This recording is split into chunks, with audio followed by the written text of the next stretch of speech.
Sarah, and here at Lavender Wind Farm, every fall we prune our lavenders, and that's what I'm going to be showing you today, is how to prune different kinds of lavenders with different kinds of tools. We do it here on Whidbey Island. We do it in the late fall, and then in other climates where you have colder winters and you have a lot of freezing going on, which we don't have here, but if you have that, then you're going to want to do your pruning probably when the winter breaks and the temperatures are not so cold. So we'll go ahead and get started. This is a Hipcoat lavender that is badly in need of pruning. You can see that with this kind of lavender you'll get some growth from the inside as well as on the outside.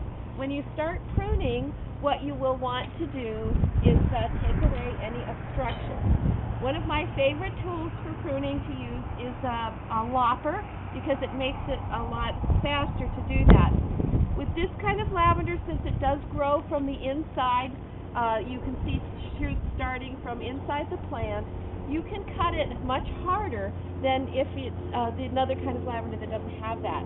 So we're going to go ahead and just really whack away at it and cut it back so that it will be more tidy. Sometimes you have to give it a nice big cut, because it's inside the lavender is nice and woody. That's the way it is supposed to be. And the woody parts sometimes get really big, and so it's hard to cut them.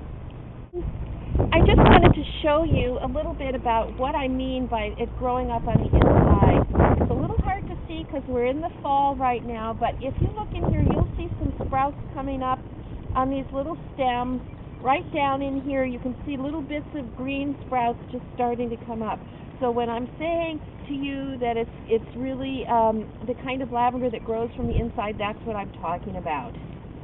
Now, if you have just one or two lavender plants, then cutting them and pruning them with something like this is really doable.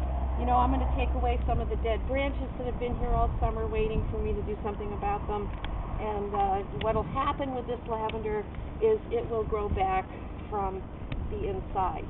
As I said before, this kind of lavender is one that does go ahead and grow from the inside.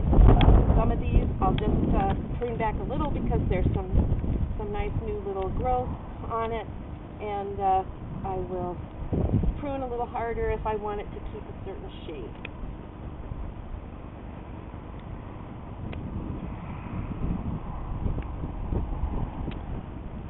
As you can see, some of these stems get pretty thick, and they get nice and woody.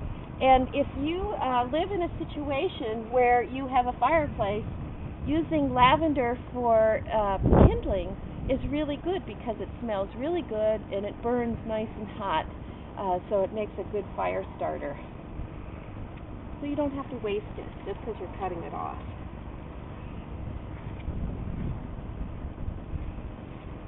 There we go. This kind of lavender, as you can see, grows it only grows on the outer tips. Inside here, there's just no new growth. It's all woody. These lavender plants here are really big bushes. It's the biggest kind of lavender that there is. And it is about, let's see, these guys are about 11 years old.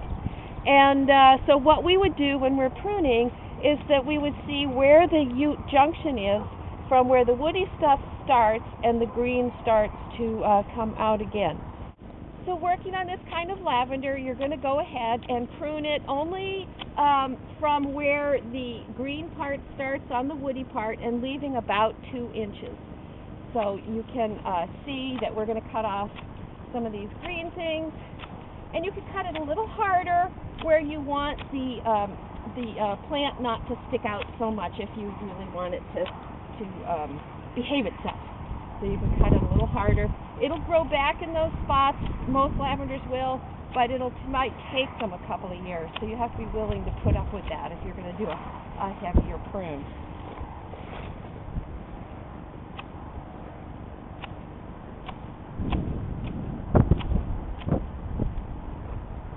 And I'm going to go go ahead and cut it a little bit harder here. Don't want it to go quite so far into the space between the rows for this particular one. Okay. I'll finish that.